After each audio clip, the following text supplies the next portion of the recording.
In this video, we're going to show you everything you need to know about reading candlestick charts fast. Here's exactly what we'll be covering in this video. As always, if you want more videos more often, please hit the like button, as it allows for our team to keep producing videos on YouTube. Now, here's how you actually read a candlestick. Green candlesticks are bullish because price appreciated and went upwards for the time period. Red candlesticks are bearish because price depreciated and went downwards for the time period. This rectangle area is known as the candlestick body, or the real body. These lines that stick out above and below the candlestick body are known as the wicks, or shadows, or tails. For green candlesticks, the opening price is at the bottom of the candlestick body, and then the close price is at the top of the candlestick body. For red candlesticks, the opening price is at the top of the candlestick body, and the closing price is at the bottom of the candlestick body. The wick ends at the top represent the highest price point of the time period. The wick ends at the bottom represent the lowest price point for the time period. Now, what does the size of the candlestick body tell you? The bigger the candlestick body represents momentum gain, as price traveled a greater distance during that time period. The smaller the candlestick body represents momentum loss, as price traveled a shorter distance during that time period. When you have a very small candlestick body or close to no body, this is known as a doji, which represents indecision from buyers and sellers because price swung up and swung down during that time, but then closed close to the same price as where it opened from, which means buyers and sellers got nowhere and again shows indecision. Now, before we show this on the charts, why are candlesticks important to understand? Candlesticks tell a story and are a reflection of what buyers and sellers are doing, meaning the candlestick pattern that forms at that particular moment in time tells you a lot about what is going on in terms of the buying and selling occurring in the market. So traders will look at candlestick patterns and the movement of candlesticks to make trading decisions, which is also known as price action. Now let's go through this right on the charts. This here is the asset you are looking at, and in this case, it is the Apple stock. This here is your time frame. Right now it shows 1D, which translates to the daily time frame, meaning every candlestick you see represents 1 day of time. If we were to switch this to the weekly time frame, it would show 1W, and then every candlestick you see on screen would represent 1 week of time.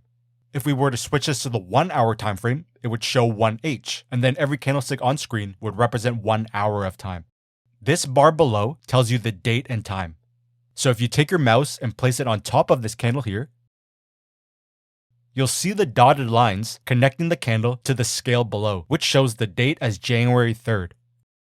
If you move your mouse one candle to the right, you'll see 1 day later, which is January 4th. Again, because you are on the daily time frame, every candlestick represents 1 day of time. Now this bar to the right tells you the price of the asset. Let's say you want to know the price of this green candle here. Remember, green candlesticks open below at the bottom of the rectangle here and close above at the top of the rectangle here. So if you want to know the opening price, place your mouse at the bottom of the rectangle and notice how the dotted lines connect the candle to the scale on the right, and it shows $126.05, which means when the market opened on January 6th, the Apple stock was trading at $126.05. Now if you want to know the closing price, place your mouse at the top of the rectangle. Look to the scale on the right and notice how it says $129.61, which means when the market closed on January 6th, the Apple stock finished trading at $129.61.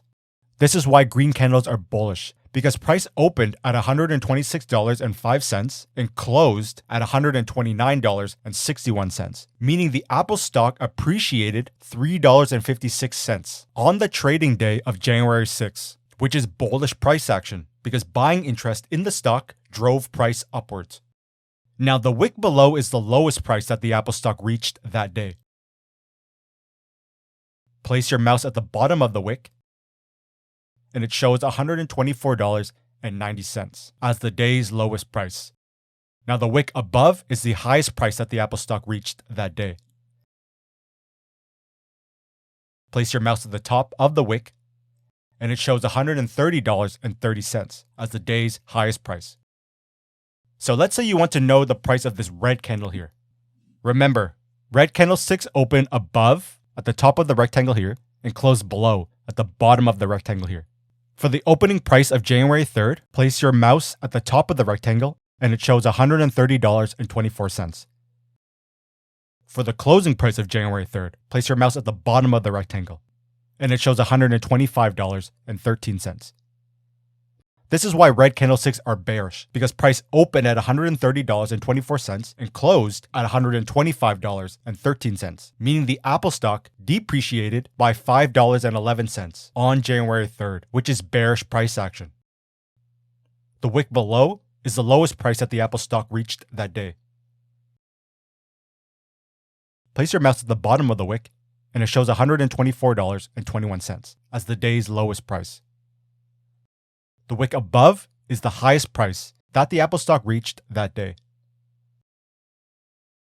Place your mouse at the top of the wick and it shows $130.93 as the day's highest price.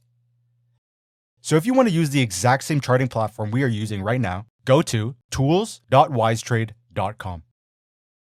Now, when you see more red candles than green candles, this represents a downtrend and bearish price action and a depreciation of the asset, as sellers and bears continue to sell more of the asset, causing the push downwards. When you see more green candles than red candles, this represents an uptrend and bullish price action and an appreciation of the asset, as buyers and bulls continue to buy more of the asset, causing the push upwards. When you see a bunch of green candles together, one after the other, this shows price is gaining more upwards momentum. When you see a bunch of red candles together, one after the other, this shows price is gaining more downwards momentum.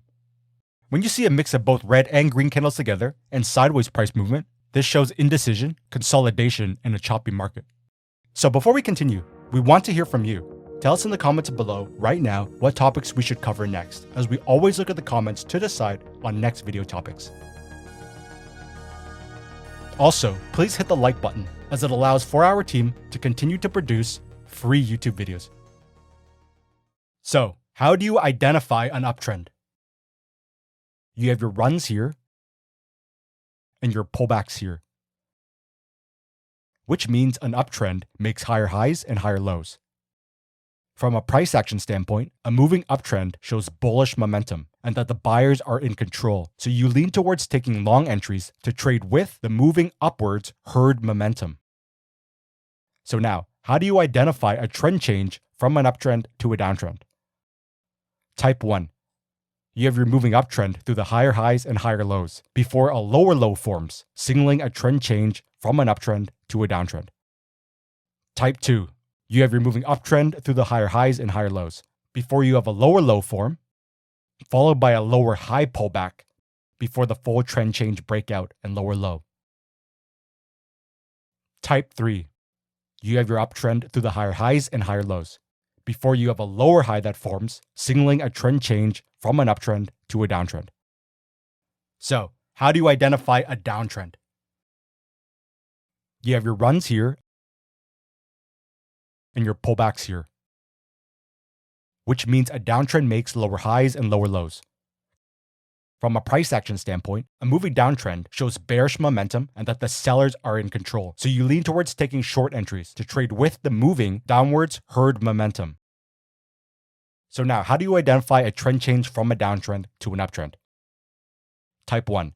You have your moving downtrend through the lower highs and lower lows before a higher high forms, signaling a trend change from a downtrend to an uptrend. Type 2. You have your moving downtrend through the lower highs and lower lows before you have a higher high form, followed by a higher low pullback before the full trend change breakout and higher high. Type 3. You have your moving downtrend through the lower highs and lower lows before you have a higher low that forms first, followed by a trend change breakout and higher high. So, how do you identify a sideways ranging market? Prices making same highs and same lows and moving in a sideways direction. In markets like this, look to take trades in both directions with confidence. So, how do you identify momentum gain? The first way to identify momentum gain is to look for tight price movement. In an uptrend, notice how prices vary tight together without wide swings, which shows buyers are in full control and that not enough sellers are in the market to cause swings in the opposite direction. You want to trade with this upwards gain of momentum and not against it. In the opposite direction, in a downtrend, notice again how price is very tight together without wide swings, which shows that sellers are in full control and that there are not enough buyers in the market to cause swings in the opposite direction. You want to trade with this downwards gain of momentum and not against it. So the second way to identify momentum gain is candles growing in size. In an uptrend, notice how each candle is getting larger and larger and moving a greater distance per candle, which shows a gain in bullish momentum. You want to trade with this gain of momentum and not against it. And in a downtrend, notice again how each candle is getting larger and larger and moving a greater distance per candle, which shows a gain in bearish momentum. You want to trade with this gain of bearish momentum and not against it. So how do you identify momentum loss? The first way to identify momentum loss is to look for wide swings of price after tight price movement. So this uptrend here is tight price movement, which means the buyers are in full control. You then had wide swings occurring, which shows momentum loss and that the buyers are no longer in complete control and can lead to a possible reversal of price if paired with trend change price action. Going in the opposite direction, this downtrend here is tight price movement, which means the sellers are in full control. You then had wide swings occurring, which shows momentum loss and that the sellers are no longer in complete control and can lead to a possible reversal of price if paired with trend change price action. The second way to identify momentum loss is to look for shrinking candles. In a downtrend, notice how you start with a big red candle and then every candle after gets smaller and smaller, which shows a loss of downwards momentum as the distance traveled per candle is less and less. This can lead to a possible reversal of price. In an uptrend, notice how you start with a big green candle, and then every candle after gets smaller and smaller, which shows a loss of upwards momentum, as the distance traveled per candle is less and less. This can lead to a possible reversal of price. The third way to identify momentum loss is to look for a candle color change after you have consecutive candles of the same color. In a downtrend, notice how you have all red candles before a green candle appears. This shows momentum loss because price failed to produce another candle with a lower low closing price and instead made a higher closing price through the green candle. This can lead to a possible reversal of price.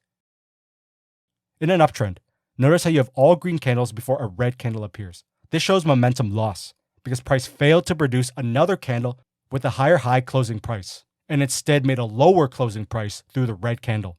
This can lead to a possible reversal of price. If you want to take your trading to the next level, head on over to our website at wisetrade.com, as we have a ton of content on our site that won't ever be available on YouTube.